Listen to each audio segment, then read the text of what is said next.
So what is a woman? Dude, I don't know.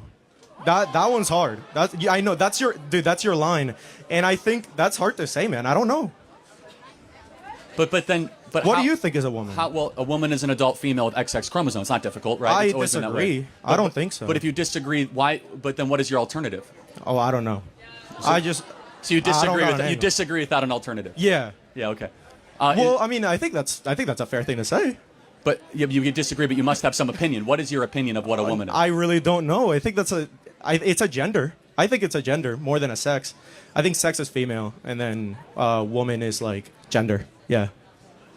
That's what I would say. A civilization that can't define very basic biological terms and stay close to them is a civilization in moral chaos. There's first, second, and third wave feminism. First wave feminism is that women should have a right to vote. Second wave feminism had a lot of problems, which is the female liberation movement, that women should not just be at home, but they should get into the workforce. Third wave feminism is complete garbage, which is toxic modern day feminism. There are some good aspects of second wave feminism, but at the core of feminism, we have to ask the question is, has it made American women happier? And it hasn't, actually. American women are more suicidal, more depressed, more anxious than they were prior. You usually have the agency and liberty to do whatever you want, but many women, a majority, like 90+% deep down, have this urge to reproduce and to raise children, and we are telling them to forsake that and go become a CEO of a shoe company. And we're wondering why so many young ladies are miserable and angry because they're at war with something within them that they actually want to do, which is to have a relationship, have children, and nurture future humans into this world.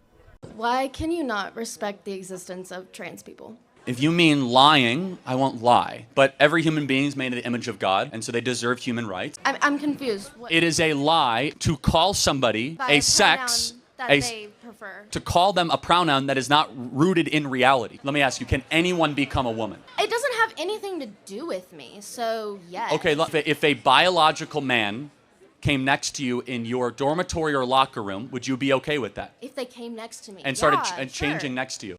Sure. What does that have to do with me? A naked man comes next to you in the locker room and just starts saying, hey, how you doing? You have no issue with that. If it was someone that identified as a woman and they weren't hostile towards me, no, I wouldn't mind. Okay, so there is a mental delusion out there where people think that they are 12 years old. Should we affirm that? No. Okay, so then if we don't affirm that mental delusion, why should we affirm the mental delusion where men who think they are women or women who think they are men? Because there's a power problem with age. And there's no power problem between men becoming women? Or going into locker rooms or winning female trophies or winning female sports? There can be, but it's all about people being comfortable and being respectful. You see, this is where we have a difference. So you look at the world through trying to accommodate the comfort of the oppressed. We look at the world through right and wrong, moral and immoral, and just and unjust. We don't care about making people comfortable. We care about what is right. We care about the protection of women. Should we agree that 14-year-olds should not be able to get gender-affirming care? No. You think they should? Absolutely not. I think they do. Are you the Society of Pediatric Endocrinologists? Are you the AMA? Because they disagree with you. Just because you don't have the title doctor does not mean that you can't see which doctor practices from afar. There is no medicinal value of giving a 14-year-old girl who might be going through a phase, who's probably going through puberty anxiety, irreversible drugs, and breast removal surgery, and saying that this is all about gender-affirming care. No one in the United States under the age of 16 gets breast reduction surgery. They do have access to hormones, and there are medical benefits to that, primarily the decrease in anxiety and suicidality. First of all, that's been disproven in the Cass report. I don't want to pick on you, but you got to explain to me, what is a woman?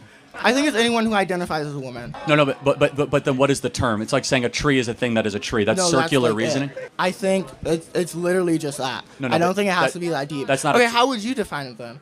To understand where you're coming from. As humanity always has, which is an adult female with XX chromosomes, right? Not tough, not difficult, not overcomplicated. My 2-year-old actually could say, woman, man, woman, man, woman. Why do you need to know that? Why does it matter if you call them a man or not? Hold on. So we just gravitated from that this is what it is to why does it matter. Let me tell you why it matters. Because we are being forced to lie on a daily basis and affirm people's mental delusions.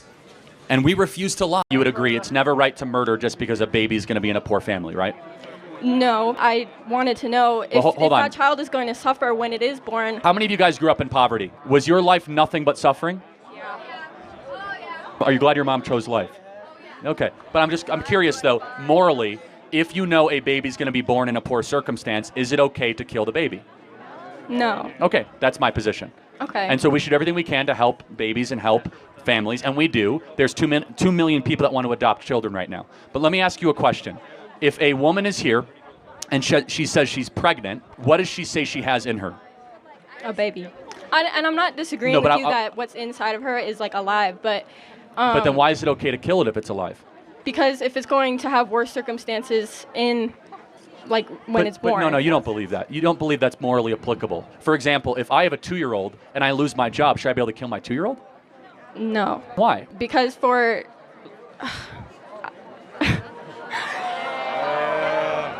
I'm not trying to pick on you. I'm just trying to say... there is no defensible moral position of abortion. The only position is one of convenience and narcissism. One of these 2 ultrasounds is a baby conceived in rape. Which one is it? I'm assuming the one on the left. No. No, okay. Oh, you know what? I don't know. You get the point? Yes. Yes. They're both human beings. The process of conception does not give you more or less rights. Of course. And so we also do not believe that an evil action after an evil action is the right course. And so we believe that a human being must be protected. We must be consistent in that. Just because of the method of your conception, you don't get to have your life taken away from you. You want to have as much sex as possible, but then I say if I get pregnant, I can kill the baby.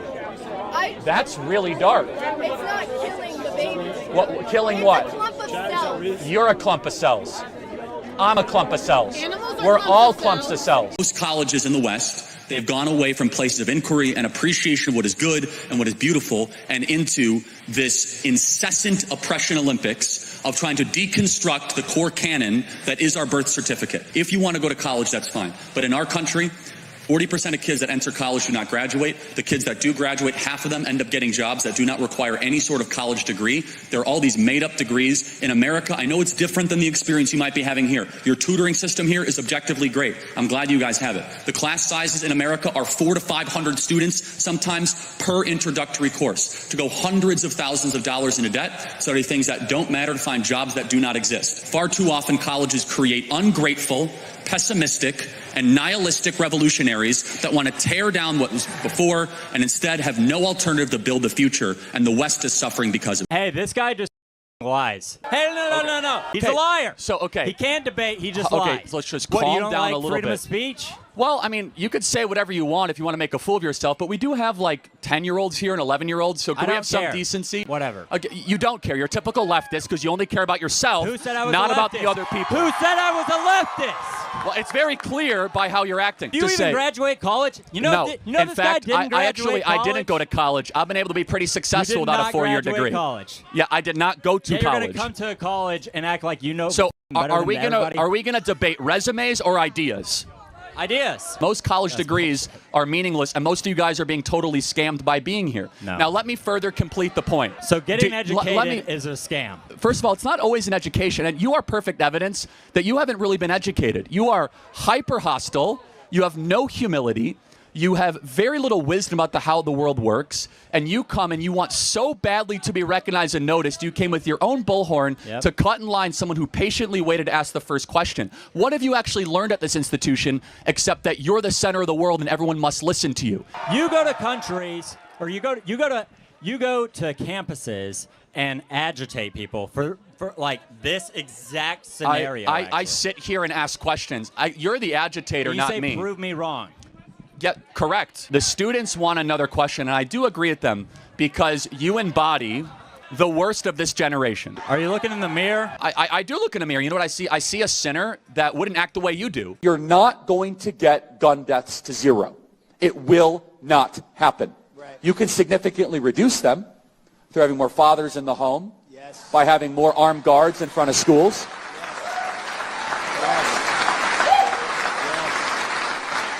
We should have an honest and clear reductionist view of gun violence, but we should not have a utopian one. You will never live in a society when you have an armed citizenry and you won't have a single gun death. That is nonsense. It's drivel. But I think it's worth it. I think it's worth to have a cost of, unfortunately, some gun deaths every single year, so that we can have the Second Amendment to protect our other God-given rights. I go around universities and have challenging conversations, and because that's what is so important to our country, is to find our disagreements respectfully, because when people stop talking, that's when violence happens. I've never seen someone do this. Well, it's a growing trend because people like me are facing violence, assaults, the left. Yes, the campus, Antifa. I've been stormed out of restaurants. I've been assaulted publicly, multiple death threats. Okay, so what's your goal in all this? There's more people that agree with me than some people would actually believe, and they come out of the woodwork when I do stuff like this. We record all of it so that we put it on the internet so people can see these ideas collide. When people stop talking, that's when you get violence. That's when civil war happens, because you start to think the other side is so evil and they lose their humanity. How do you deal with being a conservative in such a liberal dominated space? Two things, community and courage. The first thing is you have to find other people that share your values, like everybody here on this campus, right? Yeah, right. And then secondly is courage. I will not sugarcoat it for you. Life is hard, and a deep, fulfilling life is going to require adversity. This is what makes conservatives different than liberals. One of the reasons why we're different is that when you see adversity, I'm not going to tell you to run away from it. I'm going to tell you to run towards it and become stronger in the midst of the adversity. A liberal would tell you, run away, get counseling, it's a trigger warning. I think that makes you weaker. And in fact, the earlier and the younger you can learn to deal with adversarial type environments, the more likely you are to live a fulfilled and deep life.